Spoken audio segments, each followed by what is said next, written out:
You know, when watching this film to prepare for this review, my wife made kind of a very good point. Does Lightning McQueen have car insurance or health insurance? Pixar are heavily engraved into film's history and have made a huge name for themselves, and prior to Cars coming out in 2006, all of its films before were heavily praised and loved by most. But then came Cars, and audiences and critics were almost confused. Let's start out by saying Cars is by no means a bad film. I mean, there are worse animated films out there, but when a company like Pixar set a standard so high, it's interesting when the hype and standard falls slightly flat. Hey there guys, I am the Average Critic, and let's talk about why Cars was Pixar's first downfall. Let's start with something that I love about Cars, which is the cinematography and lighting. The world of Cars is really beautiful. I know I live in the UK and have not travelled to the US yet, but seeing the landscape in Cars really takes you there. Some of the shots are absolutely breathtaking, and the US is known for having bigger and much easier to drive on roads. And if you live in the UK or you visited the UK, like myself, you know how annoying it is. But watching Cars makes me want to buy a classic car and drive on the open road. It is a beautifully shot film. Wow, I kind of sound like Baby Driver.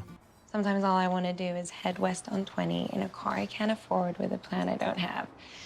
Just me, my music, and the road. The landscape shots are almost photorealistic and makes the Cars universe quite an interesting one, because it's just our world but with anthropomorphic cars. But with animated landscape comes animated characters. Similar to Finding Nemo, Cars has the same problems as they are animating characters that are not bipedal. Finding Nemo, however, pulled this off to an incredible effect, but Cars struggles even more. Because fish, as we know, are rather more lively than cars, this made the animation much more fluid, whereas Cars struggles from its own idea. When the characters are driving and moving, it is very fun and interesting to watch, but when they are stationary, the animation just gets pulled back. Other animated movies, including Finding Nemo, have found a way to make their characters have some form of arms in order to express their characters. Cars almost does this by having its characters' front tires be the arms, but because of its basic physics, they aren't as animated as, say, Marlin's fins, or even Simba using his front legs in The Lion King. Again, Pixar did everything they could to make them as animated as possible, and for the most part it works, but it's just not as interesting or as well done as other films. Music is always a huge important role in any movie, and hats off to Cars, it was the first movie to add songs created by other artists to its film.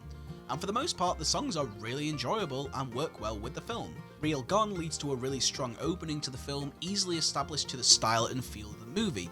Despite me not being a huge Cheryl Cole fan, I actually really enjoy this track. Route 66 naturally works really well because of where it is set and within the world in which it's created, and Shaboom brings us a really cute and colourful dance-like sequence that works really well. But the standout track comes from Pixar veteran Randy Newman, who wrote the track Our Town, sung beautifully by James Taylor. The Our Town sequence is one of the most moving parts of the movie and does have an incredible depth of emotion. Rewatching in 2021, both myself and my wife said how this scene is even more prominent today, with the increasing technology and monopolised companies that can negate our world, taking a lot of business and livelihood from local towns and businesses. Coming from the guy who's talking about a film that is produced by a company that seems to own goddamn everything these days.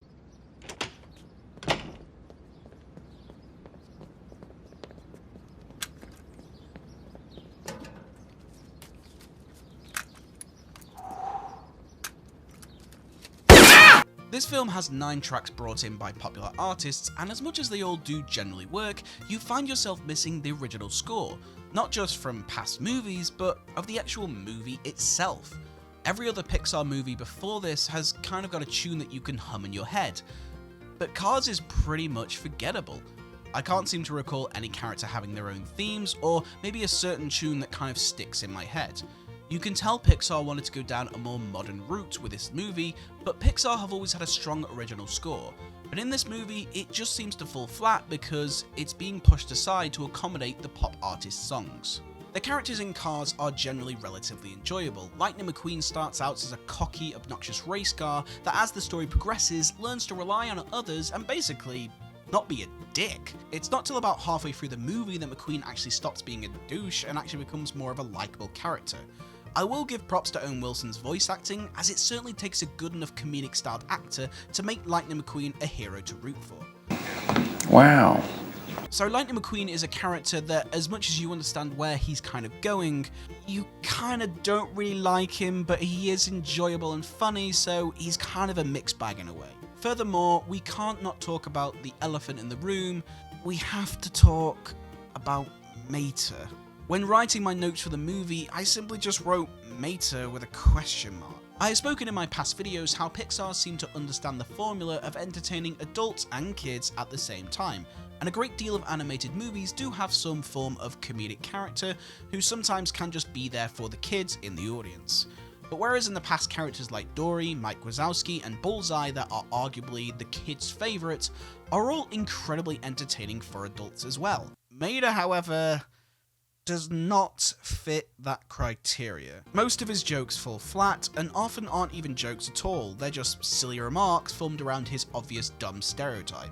Both myself and my wife watched this movie together and we only ever found ourselves laughing at a small portion of his jokes. Mater is just made for the kids, we get that, and most parents watching the movie get that. But when you come from having such a high standard of basically no annoying characters, when you see a character like Mater, you can't help but think why Pixar dropped the ball in this film. Mater's not a bad character, he doesn't revert to fart and poop jokes or anything like that, but he is borderline there. But despite Mater, I must give Pixar props for giving us good characters like Doc and Sally, who are easily more interesting and thought-provoking throughout this movie. Sally at first just seems like a basic love interest, but as you learn about her past and motivations, she produces the more emotional depth that the film desperately craves. Doc offers a much more likeable perspective because he used to be a race car but was left behind. I kept thinking when rewatching this movie how much more interesting the story would have been if it had just been from Doc's perspective.